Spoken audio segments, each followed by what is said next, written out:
Cualquiera que haga tropezar a uno de estos pequeñitos que creen en mí, mejor le fuera si se le atase una piedra de molino al cuello y se le arrojase en el mar. Si tu mano te fuera ocasión de caer, córtala. Mejor te es entrar en la vida manco que teniendo dos manos ir al infierno, al fuego que no puede ser apagado, donde el gusano de ellos no muere y el fuego nunca se apaga. Y si tu pie te fuera ocasión de caer, córtalo. Mejor te es entrar a la vida cojo que teniendo dos pies ser echado en el infierno, al fuego que no puede ser apagado, donde el gusano de ellos no muere y el fuego nunca se apaga. Y si tu ojo te fuera ocasión de caer, sácalo. Mejor te es entrar en el reino de Dios con un ojo que teniendo dos ojos ser echado al infierno, donde el gusano de ellos no muere y el fuego nunca se apaga. Amén. Gracias, Señor, por tu palabra. Te agradecemos por lo que tú nos has dicho y por lo que tú nos dirás, Señor. Que seas tú obrando en nuestra mente, en nuestro corazón, guiándonos, Señor, para poder aceptar lo que tú nos dices, Señor, y ponerlo por obra. Todo esto te lo pedimos en el nombre de Jesús. Amén. Gloria a Dios. El tema con el que vengo en esta noche es: ¿a quién debes temer? ¿A quién debes de temer? Si se fijan en el texto que acabamos de leer, Jesús es quien está hablando en esta ocasión y él dice varias cosas, pero de este texto hay algo en específico que es en lo que me quiero centrar, y es en el hecho de que en este texto él menciona algo 3 veces y pone distintos ejemplos, y esas 3 cosas que él menciona es el tema del infierno. Si ustedes se fijan, él dice que es mejor que a una persona le falte una mano a que tenga las dos y se vaya al infierno. Él dice que es mejor que le falte un ojo y no que con los dos se vaya al infierno, y así sucesivamente. Entonces, cuando nosotros vemos este texto, nos damos cuenta que hay miembros de nuestro cuerpo que nos pueden llevar a perdernos. ¿Cómo así? La forma en la que nosotros usemos eso que Dios nos ha dado, cómo nosotros usemos nuestras manos, cómo nosotros usemos nuestros pies y cómo nosotros usemos nuestros ojos. Él deja algo claro en este texto, y es que hay 2 lugares a los que nosotros podemos ir: al cielo y al infierno. Cuando nosotros vemos, por ejemplo, el verso 43 dice: si tu mano te fuera ocasión de caer, córtala. Mejor te es entrar en la vida, fíjense, dice en la vida, manco que teniendo 2 manos ir al infierno. Entonces, él especifica 2 cualidades de este lugar. Dice que ahí hay un fuego que no se apaga, y dice que hay un gusano que no muere. Fíjense qué tremendo lo que Jesús deja claro. En esta ocasión Jesús no se encarga como de especificar las características que tiene el cielo, sino de lo que la persona puede encontrar si se va a ese lugar de tormento. Si leemos en Mateo capítulo 5, verso 27 al 30, tenemos un claro ejemplo de qué manera nuestro ojo nos puede llevar a la perdición, y dice así: oísteis que fue dicho, no cometerás adulterio, pero yo os digo que cualquiera que mira a una mujer para codiciarla, ya adulteró con ella en su corazón.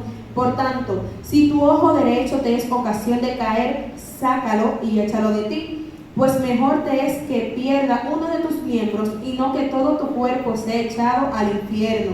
Y si tu mano derecha te es ocasión de caer, córtala y échala de ti, pues mejor te es que se pierda uno de tus miembros y no que todo tu cuerpo sea echado al infierno.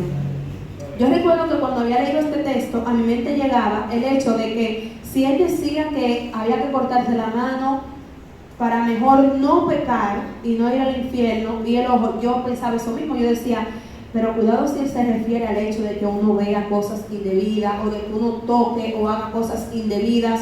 Y entonces cuando me topo con Mateo, veo que este texto estaban unidos. en donde él habla sobre el adulterio y habla sobre lo que se debe de hacer en caso de que tu cuerpo te esté llevando a la perdición. Sabemos que sería algo como que muy estricto nosotros agarrar un miembro de nuestro cuerpo y sacarlo, pero sabemos que no necesariamente eso es lo que Él quiere. Él, si nos ha dejado esta palabra aquí, es como esa advertencia. O sea, cuídate de lo que hacen tus ojos, cuídate de lo que hacen tus manos, cuídate a dónde te lleven tus pies, porque te puedes ir al infierno si no sabes dominarlo. Pero si nosotros sometemos estos miembros de nuestro cuerpo al Señor, claro que no hay necesidad de nosotros mutilarnos, por así decirlo, sino someterlos al Señor. Sabemos que hay personas que a veces dicen, yo voy a matar la carne. O sea, la manera en la que van a tratar su cuerpo, ellos deciden, yo voy a matar la carne. Y probablemente de esta manera también tú estás matando lo que es tu cuerpo. Cuando tú te niegas a lo que Él te pide y procedes a hacer lo que el Señor espera de ti. Hay otra parte de nuestro cuerpo que la palabra de Dios comenta, que es también bien peligrosa, y la palabra de Dios dice que es pequeña, pero que ésta puede armar grandes fuegos. Si nos vamos a Santiago capítulo 3, verso 6 en adelante, vemos que la palabra de Dios dice, y la lengua es un fuego, un mundo de maldad. La lengua está puesta entre nuestros miembros y contamina todo el cuerpo, e inflama la rueda de la creación, y ella misma es inflada por el infierno, porque toda naturaleza de bestias y de aves y de serpientes y de seres del mar se doma, y ha sido domada por la naturaleza humana. Pero ningún hombre puede domar la lengua, que es un mal que no puede ser refrenado, llena de veneno mortal. Con ella bendecimos al Dios y Padre, y con ella maldecimos a los hombres, que están hechos a la semejanza de Dios. De una misma boca proceden bendición y maldición. Hermanos míos, esto no debe ser así. La palabra de Dios nos enseña que nuestra lengua, o bueno, las palabras que nosotros decimos con esta, nos pueden llevar a la perdición. Fíjense que aquí enseña que el hombre se ha encargado de domar a los animales. Dice, el hombre ha domado las bestias, el hombre ha domado las aves, pero el hombre se deja dominar por su lengua. Cuando nosotros leemos un poquito más para abajo, dice que con ella bendecimos a Dios y Padre, y que con ella maldecimos al hombre. Pero que el hombre fue hecho a la semejanza de Dios, y que esto no es correcto. Si nosotros recordamos lo que nos enseña Jesús, Él dice que a quienes nos maldigan, dice que lo bendigamos. O sea, no nos dice que procedamos de la misma manera. Y vemos que cosas tan pequeñas nos pueden hacer perder de algo tan grande. Y la palabra nos deja estas advertencias. Cuando nosotros vemos lo que es, por ejemplo, el fruto del Espíritu, nosotros entendemos por qué aquí en Santiago la palabra de Dios enseña que de una misma fuente no debe de salir agua dulce y agua salada o agua sucia. No debe de ser así. Fíjense que el fruto del Espíritu no dice exactamente qué es los frutos, sino el fruto. Por lo visto, nosotros tenemos un Espíritu Santo que es uno mismo, que es una misma persona. Y este mismo Espíritu es que nos da el fruto del Espíritu, que son varios.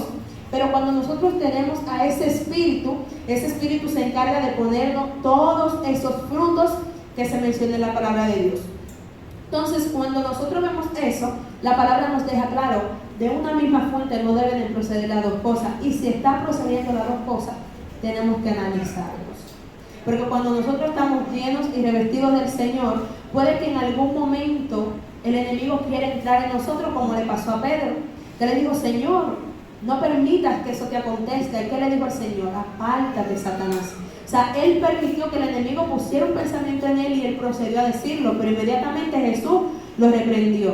Y con nosotros puede pasar lo mismo. En algún momento puede llegar un enojo, en algún momento puede llegar un momento de incomodidad, pero nosotros tenemos que tener la potestad de refrenar lo que es nuestra lengua. Tenemos que tener la potestad de frenar lo que nuestra vista quiere ver. Tenemos que tener la potestad de palpar solo lo que Dios quiere que nosotros palpemos y de dirigirnos al lugar que Dios quiere que nosotros nos dirijamos. Si leemos en Mateo capítulo 10, verso 28, dice: y no temáis a los que matan el cuerpo, mas el alma no pueden matar. Temed más bien a aquel que puede destruir el alma y el cuerpo en el infierno. Fíjense en algo.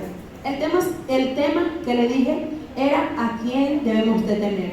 Y aquí la palabra de Dios nos deja algo claro, que no hay que temer al que mata el cuerpo y que no puede matar al alma, sino a aquel que puede destruir nuestra alma y enviarla al infierno. Pues bien, entonces la palabra de Dios nos deja esto claro. El hombre nos puede hacer daño, el hombre nos puede perseguir, que esto era lo que estaba en ese momento explicando el maestro. Él decía: ustedes van a sufrir persecuciones, pero él decía: no teman a esas personas, teman más bien al que puede matar su alma. Y nosotros tenemos que tener eso bien claro, porque cuando nosotros reconocemos eso, nosotros procuramos alejarnos lo más posible del pecado. Sabemos que nosotros podemos tener momentos a solas, momentos en donde nadie nos esté viendo. Nosotros lo que pensamos, nadie lo conoce, solo Dios. Y sabiendo nosotros esto, nos podemos dar cuenta de algo. Aunque yo pueda temer a lo que el hombre pueda pensar de mí, o como me pueda criticar, para mí debe de ser más preocupante lo que piense Dios de mí. Para mí me siento muy bien cuando pienso en que el Señor, cuando me rescató del mundo, Él no le importó mi condición. Y si yo me pusiera a describir, yo digo: wow, Señor, gracias, porque tú sí sabías quién yo era. Probablemente mis padres no sabían lo que yo hacía, mis vecinos no sabían, mis amistades no sabían, pero Dios sabía. Y Él me amaba tanto que Él me buscó. Cuando yo acepté al Señor, a mí nadie tuvo que decirme: mira, tú quieres pasar. O sea, Él me llamó, Él puso ese sentir en mí. Yo recuerdo que cuando yo pedí que hiciera la oración de confesión de fe a mí, yo lo hice llorando. Yo empecé a llorar muchísimo porque el Espíritu Santo tocó mi vida.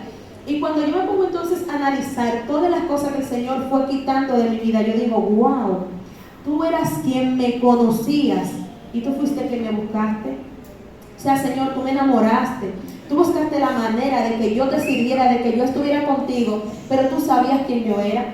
O sea, cómo agarrar un barro que está todo mal formado y dedicar el tiempo para darle esa forma que Él desea.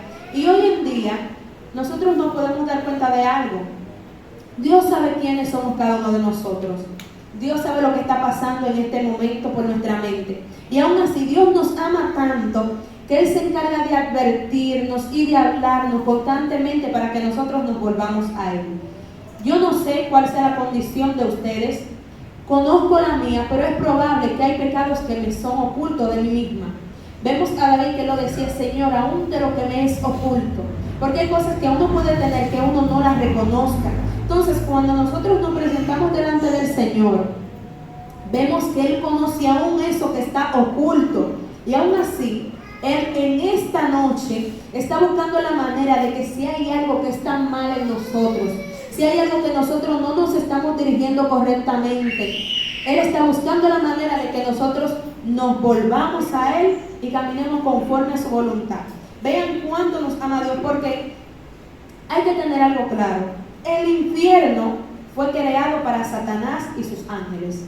Lo dice Mateo capítulo 25, verso 41, dice: entonces dirá también a los de la izquierda: apartaos de mí, malditos, al fuego eterno preparado para el diablo y sus ángeles.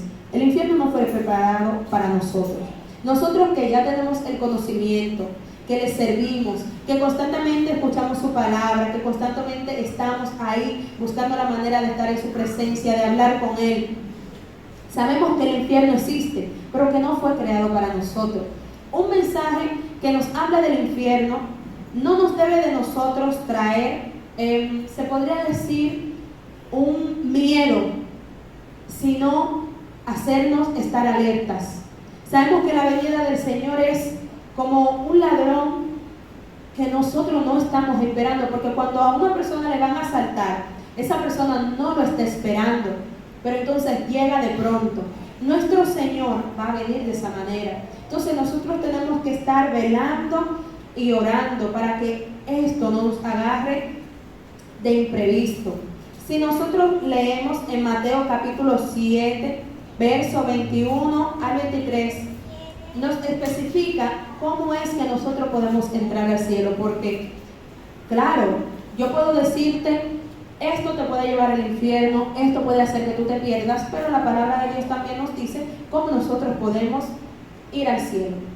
Y en Mateo 7, 21 al 23 dice: no todo el que me dice Señor, Señor, entrará en el reino de los cielos, sino el que hace la voluntad de mi Padre, que es de los cielos. Muchos me dirán en aquel día: Señor, Señor, no profetizamos en tu nombre, y en tu nombre echamos fuera demonios, y en tu nombre hicimos muchos milagros. Y entonces les declararé: nunca os conocí, apartaos de mí, hacedores de maldad. En este texto, si nosotros lo desglosamos, vemos distintas cosas. Una de ellas es que para entrar al reino de los cielos se debe de hacer la voluntad de Dios. Una persona que esté en el Evangelio y simplemente se dedique, vamos a decirlo así, no, porque yo voy a la iglesia, yo no le hago daño a nadie. Eso no es simplemente hacer la voluntad de Dios. La palabra de Dios dice que nosotros tenemos dones, que nosotros tenemos talentos, que nosotros tenemos cosas que Dios nos ha dado en nuestras manos y que tenemos que administrarlas. Todos los que estamos aquí somos importantes, todos aquí tenemos una tarea importante en el reino de los cielos.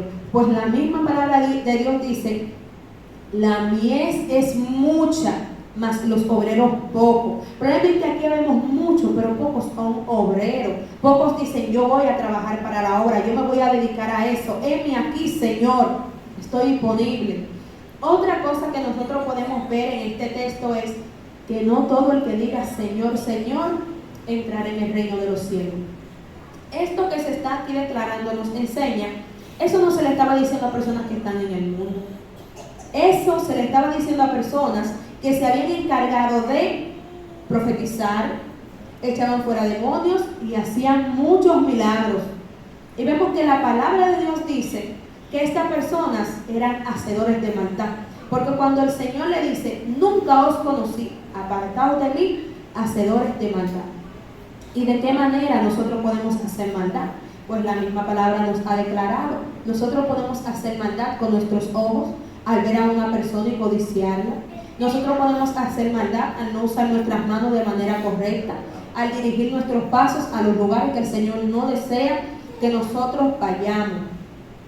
Esto es algo que nos hace entender. A veces nosotros salimos allá afuera y le decimos al que no ha aceptado al Señor: mira, arrepiéntete, que si no te vas a ir para el infierno. Y a veces nos olvidamos de recordar nosotros que si no andamos de manera recta delante del Señor, nos podemos ir a ese lugar. Qué horrible sería que en el momento en el que estemos delante de nuestro Señor podamos decir: yo hice esto, yo hice aquello, y Él nos tenga que decir: yo no te conozco. En estos tiempos vemos que en las redes sociales las personas están buscando la manera de ser conocidas, pero son ellos conocidos por quien debe de preocuparle que les conozcan. Muchas personas anhelan la fama, anhelan muchísimas cosas, pero los conoce a ellos quien debe de conocerlos. En este año vemos que varias personas, exponentes de la música muy famosos, han declarado que ahora le sirven al Señor. Supe que Daddy Yankee aceptó al Señor. Supe que un salsero dominicano llamado Alex Matos aceptó al Señor, tiene a su esposa predicando en las redes sociales. Entonces, nosotros viendo esto, que esas personas que se podría decir estaban en un gran estatus, tenían mucha fama, probablemente tenían su vida arreglada, y ellos mismos reconocen: no era feliz, no estaba conforme. Cuando nosotros vemos eso, entendemos lo maravillados que debemos de estar de tener a nuestro Señor. Probablemente hay personas que puedan tener bienes monetarios, pero nosotros tenemos lo más importante, porque nosotros teniendo al Señor, aún nos puede faltar la salud. Y nosotros decimos como Job. O sea, nuestro Dios es tan grande que Él lo llena todo en todo. Tenemos que procurar, porque hay que dejar claro, el que nosotros también hagamos, porque hay límites. El que nosotros hagamos muchísimo en la obra del Señor tampoco nos asegura la salvación. Cuando Jesús envió, a los que envió, ellos llegaron muy gozosos. Hicimos esto, hicimos aquello, hicimos esto, logramos lo otro. Y fíjense cómo le dice, miren, procuren que su nombre esté inscrito. O sea, el mismo Jesús, ellos venían alegres, felices, o sea, hicimos algo para el reino. Y el mismo Jesús le hace así y lo baja y le dice, esto es lo más importante, no es que lo otro no lo sea, pero esto es lo más importante. Porque recuerden, hay personas que pueden estar probablemente mal delante del Señor y Dios aún así usarlo. ¿Por qué? Por su infinita misericordia. Porque Él quiere sanar a esa persona, porque Él quiere que esa persona se salve. Pero eso no nos asegura a nosotros irnos con el Señor. Tenemos que procurar estar lo más purificado, lo más limpio, porque el Señor se va a encargar de pesarnos.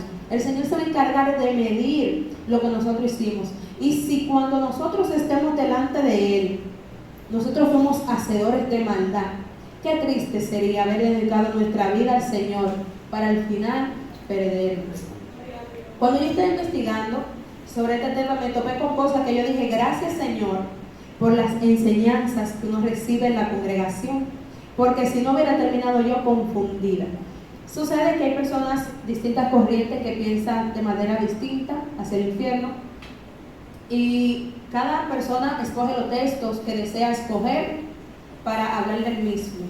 Yo en esta noche no es como que escogí de los que yo quise hablar, sino que conforme el Señor me ministraba, mira, yo quiero que tú asocies esto con esto, pues así lo fue haciendo. Pero hay corrientes que dicen que el infierno no existe, que eso simplemente fue creado para Satanás y sus demonios, y que nosotros no vamos para ese lugar, o sea, la persona que se pierda, sino que ese lugar no existe. Aquellas personas que se encargaron de vivir su vida como la vivieron, cuando mueran simplemente como que van a ser muertos y ya simplemente dejarán de existir y no van a pasar por la condenación. Y yo decía, ¿qué? Pues yo dedico mi vida al Señor, para que al final aquellos que, por ejemplo, se dedicaron a vivir una vida probablemente alejados del Señor, ignorándolo, sin aceptarlo, puedan decir, no, pero si es así, yo mejor no lo acepto. Y cuando llegue el día del juicio simplemente me van a decir, tú hiciste esto y esto mal y ahora te mueres y no se más de ti y ya saliste de eso.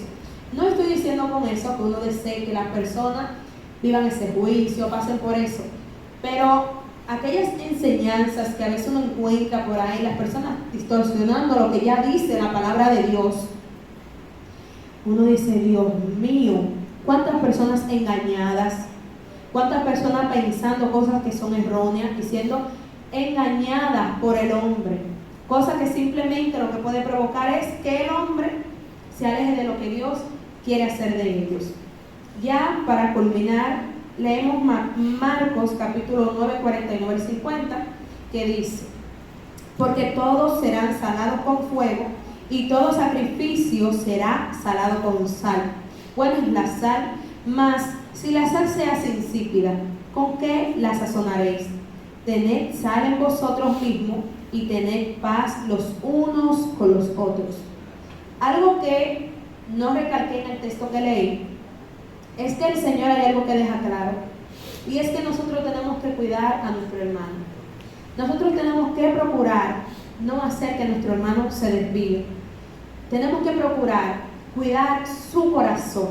Muchas veces nosotros nos llevamos de gano porque esto no es pecado, esto a mí no me hace mal, esto a mí no me ofende, pero la palabra de Dios dice que nosotros tenemos que procurar que nuestro hermano no tropiece. Los que estaban aquí en la escuela bíblica el jueves saben que se habló sobre eso, y es bien delicado el hecho de nosotros no cuidarnos de las cosas que hacemos. La palabra de Dios es tan clara que hasta nos dice, mira, si tú sabes que tu hermano eso le da dificultad, no lo hagas delante de él. Fíjense qué tan fuerte es nuestro Señor a la hora de cuidar a nuestro hermano. Pues en la misma palabra nos dice, amarás a tu prójimo ¿cómo? Como a ti mismo. Lo que tú no quisieras que tu hermano te haga, procura no hacérselo a tu hermano. Nosotros somos un cuerpo. Y para nosotros llegar a entrar en el gozo de nuestro Señor, ver el reino de los cielos, nosotros tenemos que entender algo muy importante. Nosotros somos un cuerpo y nos necesitamos los unos a los otros. Dios no hizo el evangelio para una sola persona. Dios no hizo el evangelio para que, un ejemplo, yo me pare aquí y me sienta la más santa, la más poderosa y yo me voy a salvar. No.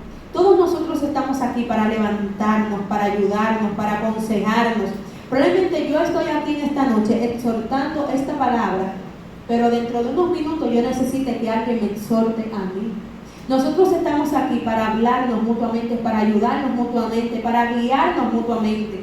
La salvación no se hizo para uno solo.